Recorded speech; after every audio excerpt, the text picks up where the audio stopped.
Muito bem-vindo. Hoje nós vamos estudar sobre o princípio das nações. Esse estudo é um estudo chamado Em Busca da Verdade. Ele, na verdade, é um curso de teologia.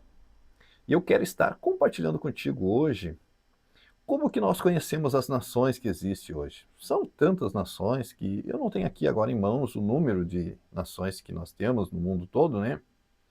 Mas aonde que tudo começou? Após o dilúvio, sobraram apenas Noé e os seus filhos. Então Deus disse para eles: sejam fecundos, multipliquem-se e povoem a terra. E aqui então nós temos hoje o continente europeu, a África e também ali a Ásia e o Oriente Médio, né, que vem a ser ali aonde Israel está localizado. A dispersão em Babel. Gênesis capítulo 11, a Bíblia diz que o homem ele intentou a Deus, o homem tentou a Deus melhor, desobedecendo a ordem de Deus, que era para ele se espalhar. Mas houve um neto de Noé chamado Nimrod, e Nimrod teve uma ideia de construir uma cidade e construir uma torre também, que ela chegasse até os céus, para que se Deus mandasse chuva, nunca mais a terra fosse destruída com água. Mas não era aquela a promessa de Deus para Noé. Deus disse para ele que nunca mais ia destruir a terra com água. Mas a incredulidade do homem leva o homem a fazer coisas que entristecem a Deus.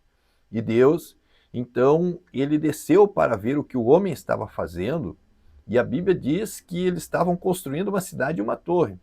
E aí Deus ele diz: o povo é um e todos falam a mesma língua. Tudo aquilo que eles intentarem fazer, eles vão conseguir.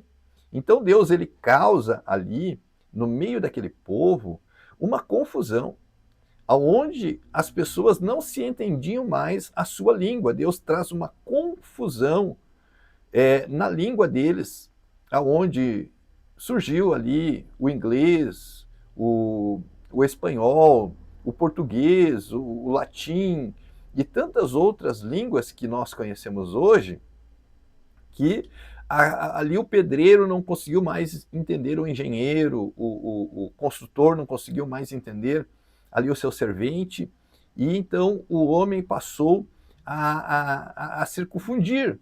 Um não entendia o outro, e a obra cessou.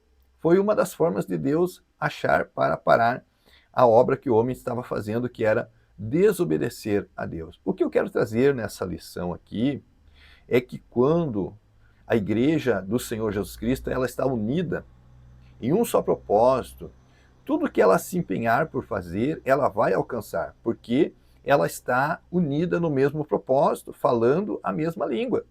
Mas quando a igreja está dividida, cada um puxa para um lado, cada um puxa para o outro, cada um tem ideia diferente, acaba muitas vezes a obra de Deus por perecer e há uma confusão.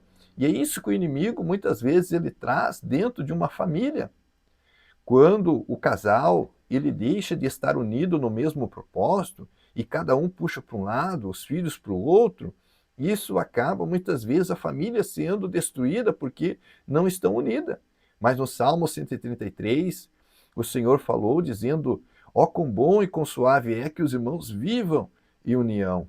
É como o orvalho do Monte Hermon que desce sobre as montanhas, e aonde aquela água ela passa, ela se torna um rio de vida. É como óleo precioso que desce sobre a cabeça de Arão até a sua barba, a orla das suas vestes.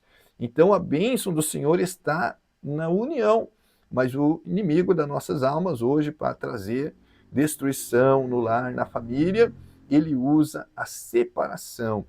Deus não é Deus de divisão e Deus não é Deus também de diminuir. A matemática de Deus é de somar, de multiplicar, né? Então, essa é a matemática de Deus. Ali nós vemos que foi a família de Jafé foi para a Europa, a família de Cão foi para a África, e a família de Jafé foi para o Mar Cáspio, ali para a Ásia, né? E a obra, a Torre de Confusão, ela cessou.